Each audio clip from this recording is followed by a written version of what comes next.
વડોદરાની ગોત્રી હોસ્પિટલ ફરી એકવાર ચર્ચામાં આવી છે, કારણ કે ફરી એકવાર દર્દીના જીવન સાથે ચેડા થયા છે. કેવા પ્રકારના ચેડા થયા, આવો જોઈએ આ રિપોર્ટમાં.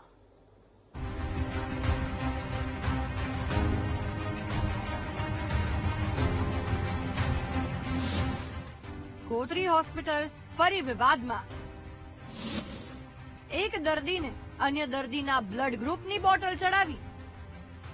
જ્યારે કોઈ પણ વ્યક્તિને સારવારની જરૂર હોય ત્યારે ભગવાન રૂપ તબીબ પાસે હોસ્પિટલમાં સારવાર માટે જાય છે, પરંતુ ક્યારેય દર્દીને ખ્યાલ નથી હોતો કે જે હોસ્પિટલમાં તે સારવાર લઈ રહ્યો છે તેના માટે તે ક્યારેય જીવલેણ પણ બની શકે છે. આવો જ એક કિસ્સો વડોદરાની ગોત્રી હોસ્પિટલમાં સામે આવ્યો છે, જેમાં એક દર્દીને અન્ય દર્દીનું બ્લડ ચડાવી દેવામાં આવે છે અને પછી ખ્યાલ આવતા જ તે તાત્કાલિક ઇન્સ્યુલિન બહાર કાઢી લેવામાં આવે છે.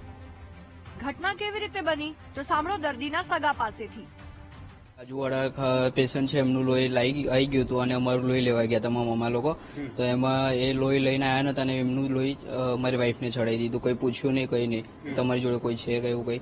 તો બોટલ ચડાવી દીધું. પછી મારા મામા છે એ અંદર પહોંચ્યા તો પછી એમને કીધું કે અમારું લોહી હજુ તો આવ્યું તો છે નહીં, તો તમે લોહી ચડાવ્યું કઈ રીતે. તો પછી એમાં સિસ્ટર આવ્યા ને સિસ્ટરે બોટલ બંધ કરીને કાઢી લીધો. પછી એથી તકલીફ વધી ગઈ એમને. શું તકલીફ થઈ હતી? અત્યારે આઈસીયુમાં દાખલ કરવા પડે. એમાં શરીર આખું ધરુતું તો એકદમ ઠંડુ શરીર પડી ગયું અને બીપી લો હાઈ એકદમ લો થઈ ગયું હતું. નર્સની આવી બેદરકારી તો જીવ જોખમમાં મૂકી દીધો. હા, એ મેડમની ભૂલ છે. હજુ કઈ કાર્યવાહી કઈ અમને કઈ જણાવ્યું નહીં. ભૂલ કરે કોઈ અને ભોગવે કોઈ. ગોત્રી હોસ્પિટલમાં આવું જ કંઈક થયું. જો કે દર્દીને તાત્કાલિક સારવાર મળી જતા તેનો જીવ બચી ગયો હતો, જ્યારે બીજી તરફ હોસ્પિટલના સંચાલકો દ્વારા જે નર્સિંગ સ્ટાફે ભૂલ કરી હતી તેની સામે કાર્યવાહી કરી સંતોષ માની લીધો. જે પણ આવી રીતે ક્રોસ મેચિંગ ઘણીવાર થતા હોય છે ત્યારે બ્લડના રિએક્શન નોર્મલ સેમ ગ્રુપનું હોય તો બી રિએક્શન આવતા હોય છે. તો જે આવા બ્લડ રિએક્શનના ટ્રીટમેન્ટ પ્રોટોકોલ રૂપે અને સ્ટેરોઇડ્સ, એન્ટી ઇન્ફ્લામેટરી અને એવિલ જેવી ઇન્જેક્શન્સ બધા આપતા હોય છે. અને આઈવી ફ્લુઇડ્સ અને ઓક્સિજન થેરેપી આપણે પ્રોટોકોલ પ્રમાણે તરત જ ચાલુ કરી દીધું.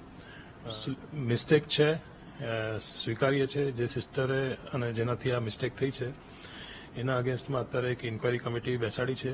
એનો અભિપ્રાય લેવામાં આવશે અને જે પણ યોગ્ય કાર્યવાહી આખી કમિટી વિચારે એ પ્રમાણે એના અગેન્સ્ટમાં ડિસિપ્લિનરી એક્શન સ્ટ્રિક્ટ લેવામાં આવશે. મુદ્દો અહીં કોઈના જીવનો છે. લોકો ડોક્ટરો પાસે ભરોસો રાખીને સારવાર માટે આવતા હોય છે. ત્યાં આ પ્રકારની બેદરકારી દાખવવામાં આવશે તો લોકો સરકારી હોસ્પિટલો પર ભરોસો કેવી રીતે કરશે? તે સૌથી મોટો સવાલ છે. કેમેરામેન કિશોર શેરસાગર સાથે માનુ ચાવડા, વીટીવી ન્યૂઝ, વડોદરા.